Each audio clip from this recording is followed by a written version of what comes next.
Hi, this is Trepacer, and welcome to the Horoscope 101 channel, and also Trepacer Saturday Reviews, Horror Reviews, volume, I think it's 7, but I can't be sure. Well, hold on, let's see, you can be sure. Let's double check that. I'll let you know what volume. Like I said, this is a video that I film for the Horoscope 101 channel, and also for the Trepacer Saturday Reviews, Horror Reviews. And it's, hold on, let's see, yeah, volume 7. Okay? And anyway, the movie that I love old Hollywood, I love old horror as far as, as well as new horror, but I love particularly old, classic Universal horror. And there's a movie that I saw, actually, when I got this set, the Universal Horror Collection. This is the DVD version because of the lovely figureheads. They're one with Frankenstein and Wolfman films and Dracula films and the Frankenstein monster films. So I went to Bela Lugosi film that was on, well, a Dracula film, and something on here that I didn't know existed at the time that I bought this. Okay, there's a movie called Dracula's Daughter, okay, which came out in 1936. Okay, and this is supposed to be like a direct sequel to Dracula, and actually, again, the beginning of this picks up exactly right after the events in the original Dracula movie, the one with Bela Lugosi. And this one, you have, in the beginning of it, you have these two bumbling police inspectors, sort of like Abbott and Costello, coming down the steps in the Carfax Abbey.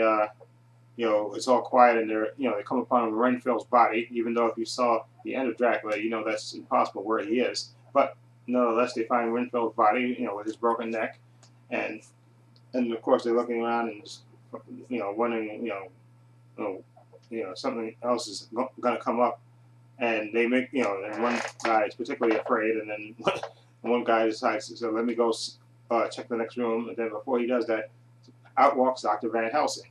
Okay, and they tell him, to freeze, and actually you see another, the other police inspector finally goes into the next room and he finds a corpse in there, of course, with a stake through his heart, which is Dracula, and of course they arrest Van Helsing on the suspicion of murder, 2 murders. They find 2 bodies, so they arrest him for that, for the apparent murder of 2 people, and then of course he explains tries to explain to the police commissioner about Dracula and what he is and why he did what he did.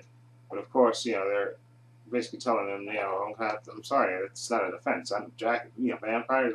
It's not a defense. I'm going to charge you with murder. Okay, but you got to come up with a better excuse because we have 2 bodies here, dead bodies, and you admit that you killed them. So, at least Dracula, you admit you killed. So we need you. You need to kind of mount to defense. And Van Helsing, smooth as ever in this movie, says, listen, I did what I did, but there is only one other man that maybe that I can convince that Dracula did exist, and I had to slay him. Dr. Jeffrey Garth, okay, a student of his, okay, he's a famed psychiatrist. So they actually call for this guy, and he's out actually hunting somewhere, and he gets called back by his faithful servant Janet, secretary Janet, who interrupts him, and tells him, listen, you have to come back to London because your friend Dr. Van Helsing is being charged for murder. Okay, and of course, that being his mentor, of course he decides to go back. Okay, meanwhile, the 2 bodies of, Dracula and Renfield are being guarded by the 2 scared policemen while waiting for Scotland Yard to come by and actually take over the bodies and bring them back to London. When, there's a mysterious figure that comes to the station who actually, a woman who's dressed, in head to toe in dark clothes, and she has all you can see basically is her eyes, and she just says, listen, I want to see the body of Count Dracula. And of course, the police, the scared police officer says, no, you can't see him. It's, it's a murder.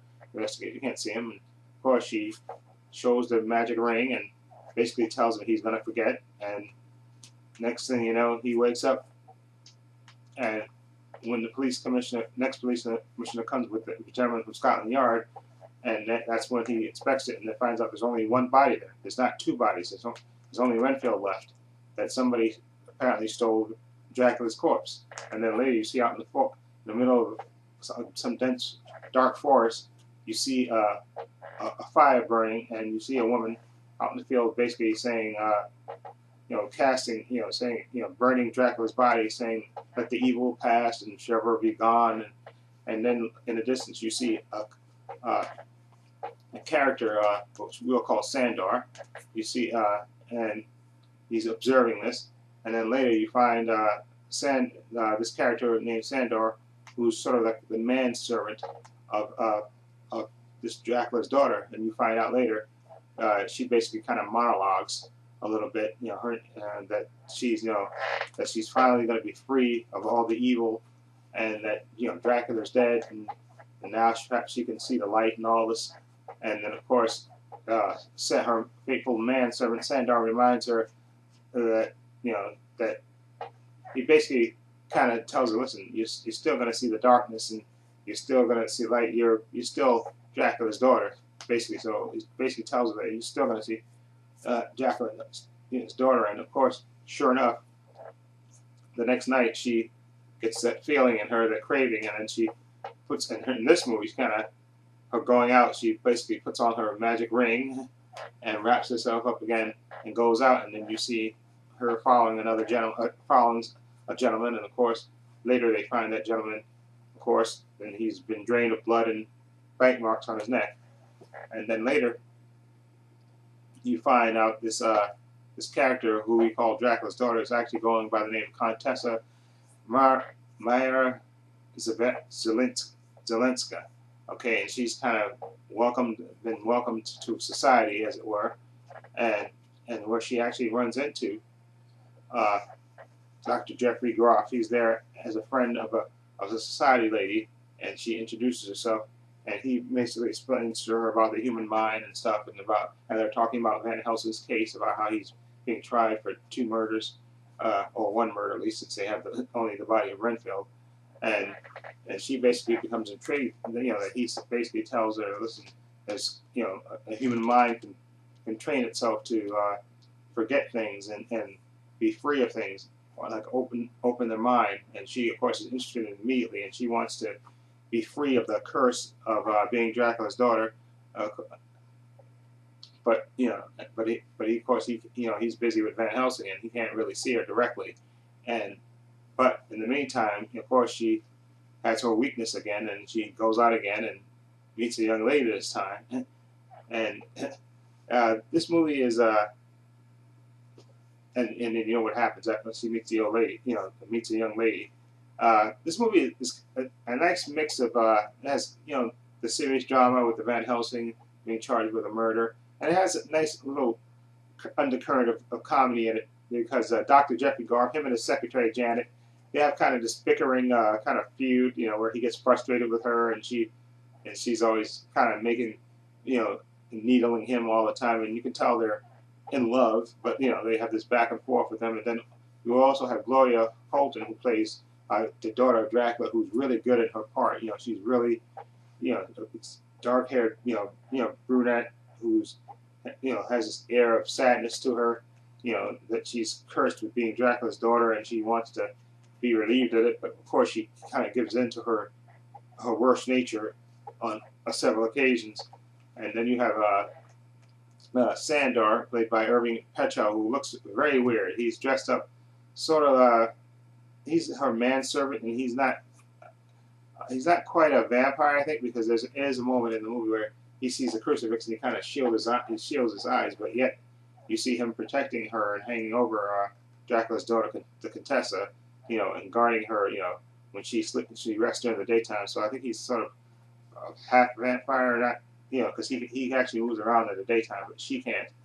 Okay, and basically, like I said, basically this movie is her, trying to find a cure, or at least seeking the help from the doctor, Jeffrey Groff, to kind of purge of this air, this implied air of sadness that, you know, being the daughter of Dracula, that she, you know, that she has, and she's trying to prevent herself from killing and wanted to go to the light. But of course, like I said, she gives into her nature on several occasions.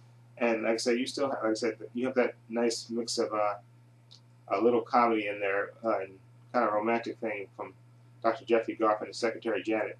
But you also have the nice serious drama too from Professor Van Helsing, played by Edward Vance Sloan, who played it in the original Dracula as well, and he's really good too as Van Helsing.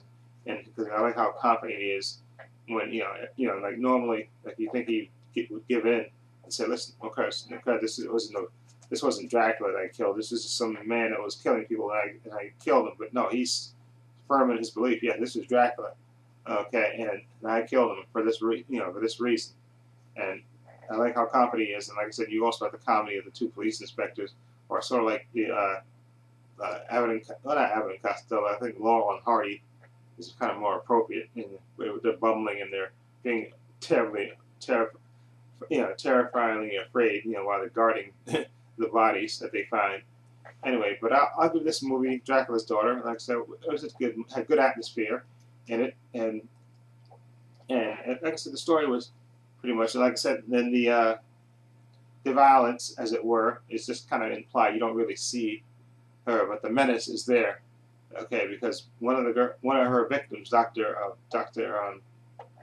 one of the victims of Dracula's Daughter, she actually survives, and and she gets hypnotized, and the doctor tries to actually hypnotize her and bring her out, and of course she basically describes what happens to her, which we saw in the movie, and she kind of explains to the doctor, when he hypnotizes her, what happened to her and who attacked her, and of course that's when he figures out who exactly Dracula's daughter really is. Okay, and it's a good movie, good atmosphere. I'm going to give Dracula's Daughter, it's only 71 minutes, so it kind of moves. It doesn't drag out, which like most of these horror movies are like less than 80 minutes, which is okay. But this movie, it's a decent sequel, I think, to Dracula. Not fantastic, just decent. And I would give it a 6.5. Okay? Okay, it's like I said, it's entertaining to watch, and like I said, I think Gloria Holden as Dracula's daughter is really good and really tragic too, and you do kind of feel for her in a way that she's trying to stop herself and go to the light and get cured, but of course she has to give in to her nature. But it's a good movie, like I said, good performances by the actor who played Van Helsing, and even the I like the little romantic love push thing from Dr. Jeffrey Garth and his secretary Janet. I think they have good chemistry together. And that. So anyway, so this is 6.5 for Dracula's Daughter. Okay, and let me know what you think. If you've seen Dracula's Daughter, feel free to leave comments down below. And this is Trepacer for the Horoscope 101 channel and Trepacer Saturday Reviews, saying so long and take care.